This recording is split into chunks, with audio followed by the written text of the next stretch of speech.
दोस्तों, आज हम देहदान, नेत्रदान और अंगदान के बारे में बात करेंगे। बेसिकली दधीची देहदान समिति से मैं कोई 15 एक साल से 10-15 साल से जुड़ा हुआ हूँ।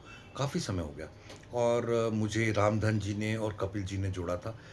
रामधन जी तो आज 80 के आसपास की एज में भी बहुत सक्रियता से इस कार्य को आगे बढ़ाने में सतत लगे हुए हैं। कपिल जी अपने कारोबार के अलावा भी इस काम को बहुत समय देते हैं और हमारी पूरी एक 10 जोन्स की टीम है जिसको पूरा दिल्ली, पूरा एनसीआर, गुरुग्राम, अपना गाज़ियाबाद, फरीदाबाद और ये सारे एरियाज़ कवर करते हुए हम आगे बढ़ रहे हैं, बुलंदशहर। तो हमारा एक सोच है कि आलोक जी ने जब ये शुरू की थी, तो ये सोच के साथ शुरू किया था कि अगर लोगों को बताया जाए कि ये नेत्रदान, अंगदान और देहदान कितना बड़ा मानवता का कार्य है, तो लोगों को पता लगेगा कि यार ये होना चाहिए। इससे क्या-क्या लाभ हो सकते हैं, क्या-क्या लोगों के साथ मानवता के फ़ायदे हो सकते हैं। तो अ, अब देहदान की बात करें। देहदान का मतलब होता है कि एक व्यक्ति की देह को किसी मेडिकल कॉलेज को दान कर दिया जाता है और दान करने के बाद वो देह के ऊपर स्टूडेंट्स जो कि एनाटॉमी की पढ़ाई कर रहे हैं, देह शास्त्र की पढ़ाई कर रहे हैं, वो करीब 3 से 5 साल तक लगातार उसके ऊपर रिसर्च करेंगे, स्टडी करेंगे और जानेंगे कि किस तरीके से अच्छे डॉक्टर को सर्जरी के सारी बारीकियाँ और नुक्ते सीखने में उसका काम आएगा। इसी तरह से अगर अच्छे डॉक्टर बनेंगे नहीं, तो अच्छे डॉक्टर्स हमारे को मिलेंगे कहाँ से?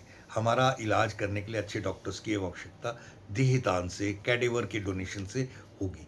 और इसके बाद होता है नेत्रदान। नेत्रदान का मतलब होता है कि वेटिंग बहुत लंबी थी, सालों की वेटिंग थी और इसके ऊपर दधीची देहदान समिति के जो लगातार प्रयासों से, 27 सालों के प्रयासों से आज स्थिति ये है कि 1 महीने से कम की वेटिंग आ गई है गुरु नानक आई सेंटर और आरपी आई सेंटर जो कि सरकारी हैं दिल्ली में, इन दोनों में।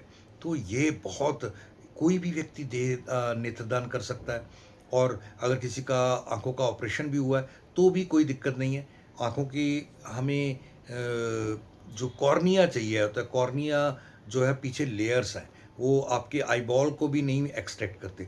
2 से लेकर 8 व्यक्तियों तक को ये एक्सट्रैक्शन किए हुए कॉर्निया प्लांट किए जाते हैं जिससे उनकी आँखों को रोशनी मिलती है। इनके अलावा बहुत सारी ऐसी चीज़ें हैं जो एक जन्म से अंधा व्यक्ति भी नेत्रदान करके किसी की आँखों को रोशनी प्रदान कर सकता है। इसके अलावा अगर आप कहें कि मैं देहदान करना चाहता हूँ, नेत्रदान करना चाहता हूँ, बाकी दान कौन-कौन से हैं? अंगदान है। ये ब्रेन स्टेम डेथ में ही होता है।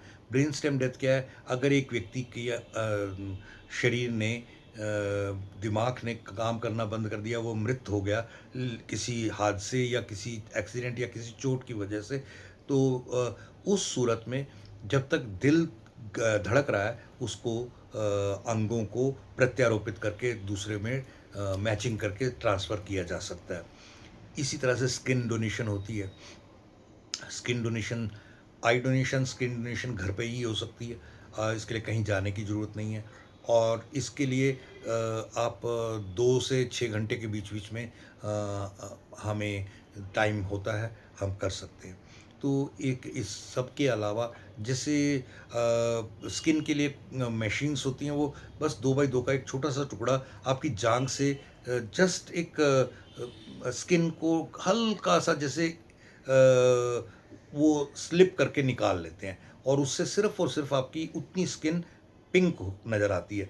बाकी उसमें से कुछ कोई बहुत बड़ा कोई वो नहीं होता, बहुत बारीक लेयर्स निकाली जाती है, उससे भी 2 से 3 बंदों की जान बच सकती है, जो 30, 40, 50, 60% बर्न्स हैं और वो उनकी जो अपने आप जो प्रतिरोधक क्षमता है कम हो गई, उसके लिए ये काम आता है। और लास्ट बोन्स के लिए दान भी किया जा सकता है। बोन्स का दान भी जांघों से थोड़ी-सी ले ली जाती है और ये सब चीज़ें करने के लिए हम ही कुछ कर सकते हैं और इस पूरी दुनिया में कोई कुछ नहीं कर सकता सिवाय हम और हमारी जो शक्ति है सोचने की इच्छा शक्ति उससे। आप सबका धन्यवाद और इस वीडियो को ज़्यादा से ज़्यादा लोगों तक पहुँचाया जाए।